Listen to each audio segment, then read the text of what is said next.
श्रद्धा को नहीं पता किस बारे में ये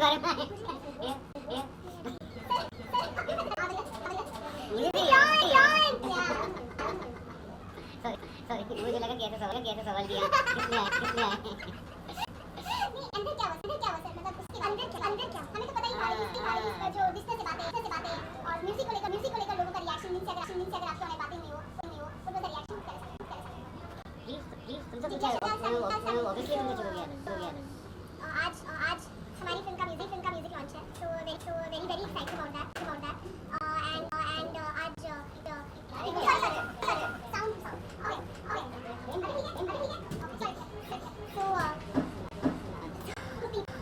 मन कर रहा है बट कुछ नहीं बोलूंगा नहीं बिल्कुल अगले सवाल पे जवाब अब बोल दो नहीं तो हैदर का म्यूजिक सब सुन पाएंगे आज से and I'm really excited about it. It's a very exciting album as it is an exciting film.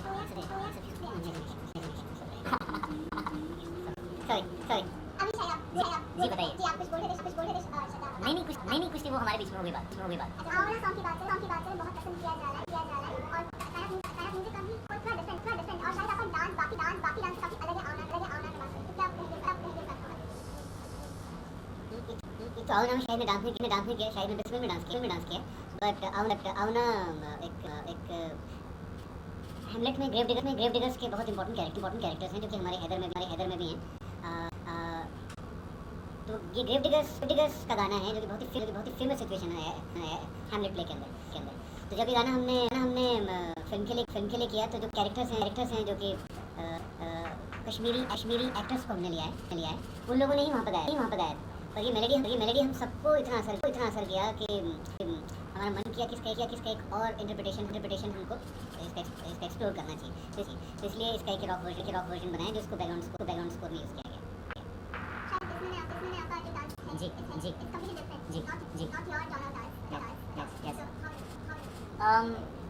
जी बहुत एसेंशियल था कि हैदर शाहिद की तरह नहीं डांस करे बहुत इंपॉर्टेंट था कि हैदर की अपनी बॉडी लैंग्वेज होनी चाहिए और अगर परफॉर्मेंस भी करना है और डांस भी करना है तो उसको अपने तरीके से करना है तो एक बहुत ही अच्छे कोरियोग्राफर हैं सुदेश जिन्होंने विशाल सर के साथ एक ओपेरा किया है वो नॉर्वे से हैं और विशाल सर ने जब ये गाना कंपोज किया तो उनके माइंड में बहुत क्लियर था उसी वक्त से कि वो चाहते थे कि सुदेश इस गाने को कोरियोग्राफ करे बिकॉज उनका डांस स्टाइल बहुत अलग है और उनका डांस स्टाइल जो है कोरियोग्राफी से ज़्यादा परफॉर्मेंस ड्रिवन है और ये गाना ऐसी सिचुएशन में आता है जब हैदर बहुत इमोशनली अपसेट है तो गाने का इमोशन जो है वो ऑडियंस तक पहुंचाना बहुत ज़रूरी था सिर्फ स्टेप्स करना ज़रूरी नहीं था उसकी जो एंग्स्ट है जो फीलिंग है जो उसके अंदर जो गुस्सा है वो किस तरह से कोरियोग्राफी के थ्रू कम्युनिकेट होगा इस वजह से सुदेश जो है उनको इस गाने के लिए कोरियोग्राफ करने के लिए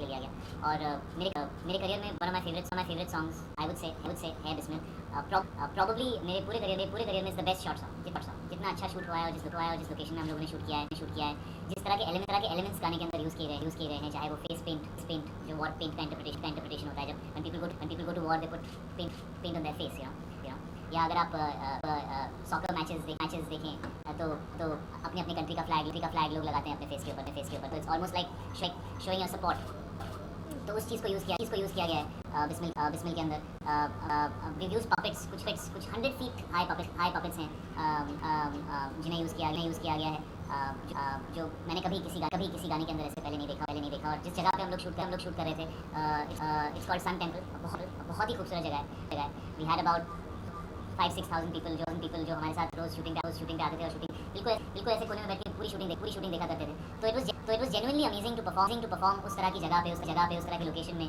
हमें कोरियोग्राफी को एक इमोशनल तरीके से एज अ कैरेक्टर कर पाना डेफिनेटली बहुत चैलेंजिंग है गाना बहुत ही अच्छा है मुझे गाना बहुत अच्छा लगता है और गाने से ज़्यादा आई थिंक वो एक कहानी है जैसे जैसे मुझे हमेशा वो कर्ज का गाना याद आता है यू नो एक हसीना हसीना थी, उसके अंदर सिर्फ गाना नहीं है, उसके अंदर ही telling a story and the story is moving forward. तो ये उस टाइप की सिचुएशन है और उस टाइप का गाना है। तो I really love the song and it's like I said probably the best short song in my career। गाना भी गाया है इस फिल्म में विशाल से कितना आप एज सिंगर आपने क्या खूबसूरती दिखी श्रद्धा टिकिनो ने जो गाना गाया है fans love her song and as singer ने बहुत पसंद भी किया है तो क्या सोचकर आप उससे पहले मैं बिस्मिल के बारे में एक और बात बताना चाहता हूँ। वो ये कि बिस्मिल जहाँ पे हमने शूट किया वो सन टेम्पल है, और जब मैंने गुलजार साहब को गाना दिखाया तो उन्होंने विदिन 20 सेकंड वो रोक के पूछा कि ये क्या ये मटन गांव का सन टेम्पल है कश्मीर में। एंड आई वाज सरप्राइज कि उन्होंने कैसे पूछा। तब उन्होंने बताया कि 30 साल पहले उन्होंने वहीं पे तेरे बिना जिंदगी से कोई शिकवा तो नहीं। वाह अब रियली नहीं तो कभी बात किसी से शेयर ही नहीं कर पाए। आप देखिए अभी भी वो टेम्पल वैसा ही है जैसे 30 साल पहले। सिर्फ कुछ बोल्डर्स वगैरह काम है, पर पूरा जहाँ वो है ना कि आयतें पढ़ना या उस टेम्पल में उन्होंने स्नो में नहीं शूट किया, उन्होंने समुद्र में किया था, स्नो में शूट किया। फिर श्रद्धा बहुत खूबसूरत है और श्रद्धा बहुत खूबसूरत गाती है और बड़ा रेयर कॉम्बिनेशन है ये कि इतना अच्छा गाती है। और इसमें भी इसने गाना गाया है जो कि कश्मीरी फोक है और वो गाना आप जब फिल्म में देखेंगे वो इस मोमेंट पे इतने खूबसूरत मोमेंट पे आता है वो फिल्म में। और इमोशनली इट रियली आपको हिट करता है। और मोर क्योंकि उसमें सिर्फ श्रद्धा सिर्फ गा रही है और एक स्वेटर उधेड़ रही है, बाकी लोग बात कर रहे हैं, but she is just looking into nowhere and singing that song. उसका इतना इमोशनल इम्पैक्ट रीजन कि वो इतना खूबसूरत गा रही है श्रद्धा हाउ एक्सपीरियंस आपको ऐसा लगता है कि ये भी अब एक लकी चांस हो गया आपके लिए बिकॉज़ ये भी 100 करोड़ क्लब पार करेगी है। वेल मैं खुद को लकी मानती हूँ कि विशाल सर की फिल्म का हिस्सा हूँ मैं। एक तो ये पता नहीं लोगों को कितना टाइम वेट करना पड़ता है ऐसी अपॉर्चुनिटी के लिए, और मुझे विशाल से ने अपॉर्चुनिटी दे दी। तो अभी भी मतलब जब मैं उठती तो मुझे यकीन नहीं होता। मैं खुद को रोज कहती हूँ कि तुम बहुत लकी हो और इसको हमेशा चेरिश करती रहो। बट और ये पहली बार एक्चुअली मैं एक इंटेंस रोल भी प्ले कर रही हूँ, तो उससे भी बहुत एक्साइटेड हूँ। अर्शिया का जो कैरेक्टर है वो उसकी भी कन्फ्लिक्टिंग इमोशंस है और ज़्यादा इंटेंस कैरेक्टर है, तो उससे भी मतलब it's the first time people will be seeing me in something like this aside from the fact की एक्सटीरियर भी मतलब जो लुक भी है वो इतना अलग है, कैरेक्टर भी इतना अलग है। तो खुद को देख के ऐसे महसूस हो रहा है कि बहुत ड्रास्टिक डिफरेंस है from what I have done earlier. तो आई होप कि people like that. Irrfan Khan ji इसमें बहुत अहम भूमिका निभा रहे हैं। क्या आपने प्रमोशन से देखी? नहीं, इरफान इसमें एक गेस्ट अपीयरेंस में है, पर वो गेस्ट अपीयरेंस फिल्म में इतना असर लाता है कि वो गेस्ट नहीं रह जाता, मगर वो गेस्ट अपीयरेंस में तो वो इस प्रमोशन में नहीं आएगा। श्रद्धा, आपसे जानना चाहूंगी कि आपने इससे पहले हमेशा बॉलीवुड के न्यूबीज के साथ काम किया है। This is the first time working with Shahid like season actor. तो क्या डिफरेंस था आपके साथ काम करने में और शाहिद के साथ काम? Exactly, I'm getting an opportunity to work with one of our country's young superstars. तो डेफिनेटली मेरे लिए तो बहुत ही बड़ी बात है। और मैंने इनसे कहा था एक्चुअली मैं इनको पहले से जानती थी, तो मैंने इनसे कहा था कि I'm waiting for the day when I get to do a movie with you, and finally now I'm getting to do it. So yay. Vishal, how are these attracting this movie different? Your movies have always had landmark music, different. What is the tonality of all of these songs as compared to music in your या एक तो सबसे बात ये है कि film Kashmir में placed है और इसमें कश्मीरी फोक भी है, पर उन फोक म्यूजिक के मॉडर्न इंटरप्रिटेशंस भी हैं। फर्स्ट टाइम आई थिंक मेरी एल्बम होगी जिसमें 10 गाने होंगे। इसमें मैंने गाने जैसे फिल्म में हैं वैसे भी रिकॉर्ड किए फिर उनको कैसे मैं अगर नॉन फिल्म देखना चाहूँ तो मैं कैसे उन्हें इंटरप्रेट करता। वैसे भी किया है। फिर फैज़ अहमद फैज़ साहब की एक गज़ल है गुलों में रंग भरे जो मेहंदी साहब ने गाई है, वो भी है। तो बहुत अलग तरह के जॉनर्स हैं इसमें म्यूज़िकली जो मैंने एक्सप्लोर किए हैं। और मैं बहुत ही एक्साइटेड हूँ कि इतने सारे गाने फाइनली इसमें आके हो गए 10 गाने एक एल्बम में, which is a very rare opportunity. Jacob ji, from the topic I would like to ask you, censorship, I'm sure you know about the legacy of censorship for corruption. We always knew that censorship is a corrupt You always knew? Why did you warn us? You should have warned. It's an open secret. That's what we are coming to know now. So have you ever faced something like this from the censorship? I think it's an adult question. We should censor it.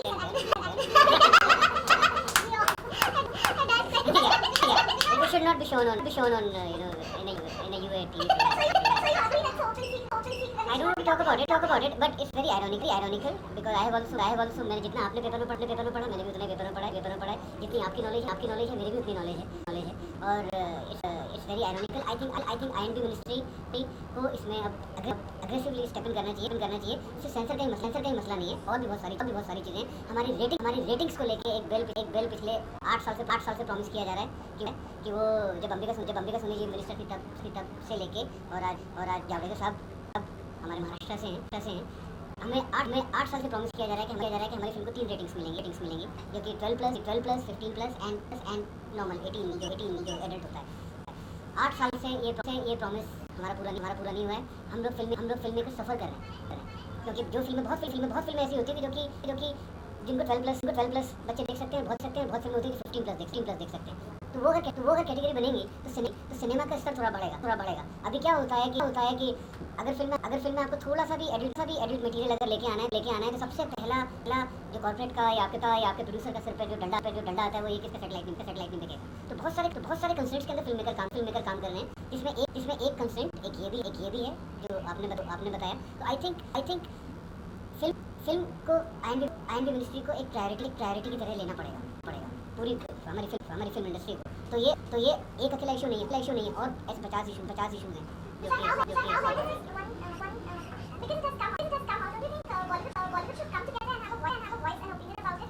Bollywood has always been together on these issues. Guild always represents us. So and ये जो मैं आपको bill की भी जो बात बता रहा हूँ ये भी गिल्ड के थ्रू ही हम लोगों की मीटिंग्स होती है। And guild will be active and we are sure that it is sorted. Vishal, what are your past experiences with the censor board? Ben Amir has been a rocky journey for you as well, while dealing with the certificates and the censor board and Not really, but I think एक जो मैंने sensor board के जो chairman हैं उनका interview पढ़ा कि जिसमें एक लाइन में सॉल्यूशन दिया है कि उसको computerisation of the application is the most important. कि जहाँ आप घर पे बैठ के आज हम लोग टाइप करते हैं और US से 2 दिन के अंदर हमारे घर में सामान आ जाता है। हम किसी कॉलेज में अगर एप्लीकेशन दे दी है तो हम यहीं से बैठ के लंदन के कॉलेज का फॉर्म भर देते हैं। पर अगर हमें सर्टिफिकेट के लिए अप्लाई करना है तो हमें फिजिकली वहाँ जाना पड़ता है। आई थिंक थोड़ा सा ध्यान देने की ज़रूरत है कि फिल्म वाले सिर्फ हम सबका एंटरटेनमेंट करते हैं पूरी फिल्म इंडस्ट्री। तो ये मिनिस्ट्री का अब एक फ़र्ज़ बनता है कि हम हमारे पर ध्यान दें। और ये एक इशू नहीं है, ये तो बहुत ही छोटा इशू है और बहुत सारे इशूज़ हैं जिसके ऊपर ministry should come forward and aggressively help us.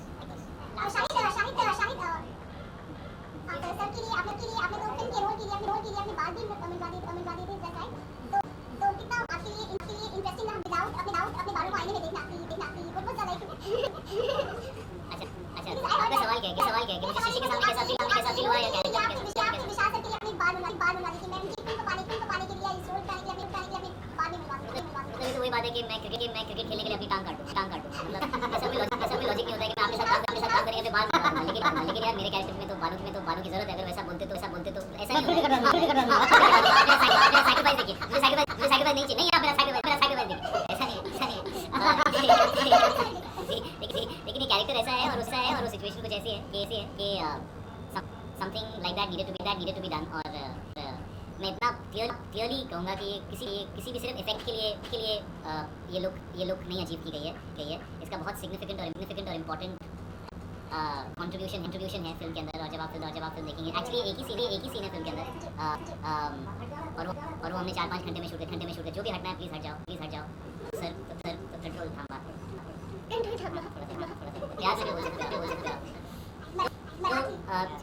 जी तो उसका 4-5 घंटे का काम था, लेकिन ज़रूरी था कि मैं actually because we could have done prosthetics also, लेकिन कुछ फिल्में ऐसी होती हैं we have to give them your blood, और जब मुझे इतना अच्छा रोल विशाल सर ने दिया, तो मुझे ऐसा लगा कि ये कंट्रीब्यूशन या ये जो भी छोटी सी चीज़ें मैं कर रहा हूँ that is really something that the role deserves and demands more than deserves, I think demands that.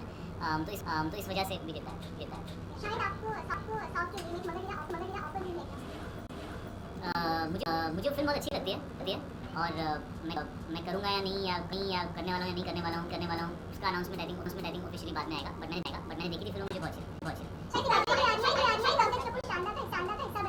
कौन? अच्छा क्या बात करें आपको पता चलेगा, डैड ने मुझे भी नहीं बताया सीरियसली कहाँ से आ रही है ट्विटर पे आती है कहाँ आपके कहाँ से आती है मेरी फैमिली के अंदर की बात आपको पहले पता चली मुझे तो पता ही नहीं इसके बारे में। जैसे दिसंबर शाइनिंग पेनी में डिंपल बाड़ी के साथ बहुत नॉटी हरकतें कर रहे हैं।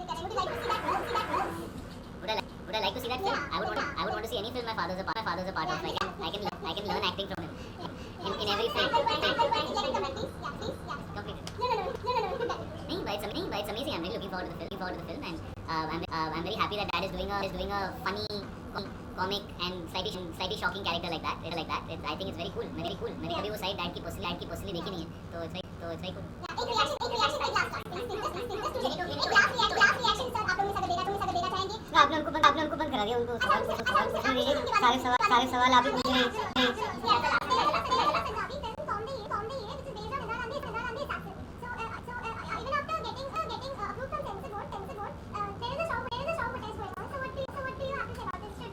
अरे मैंने गलत सफल बोल दी क्या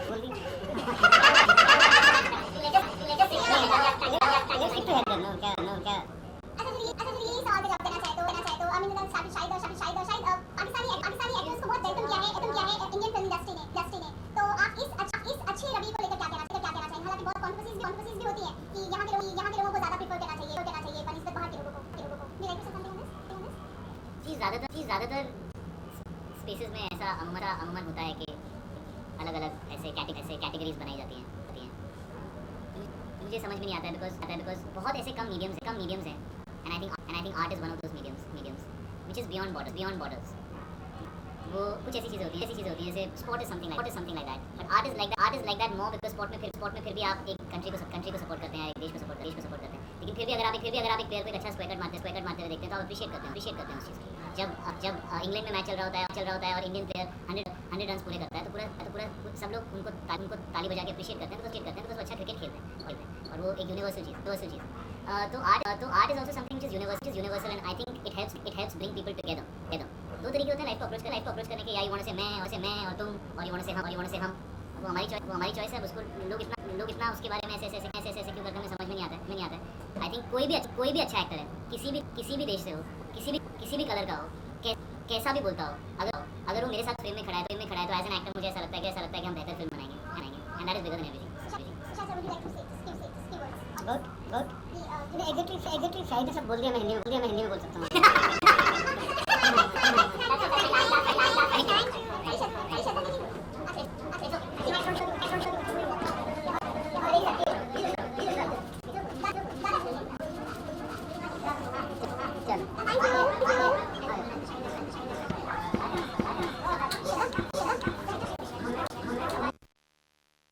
आहे तुम्ही मला 20 तारीखला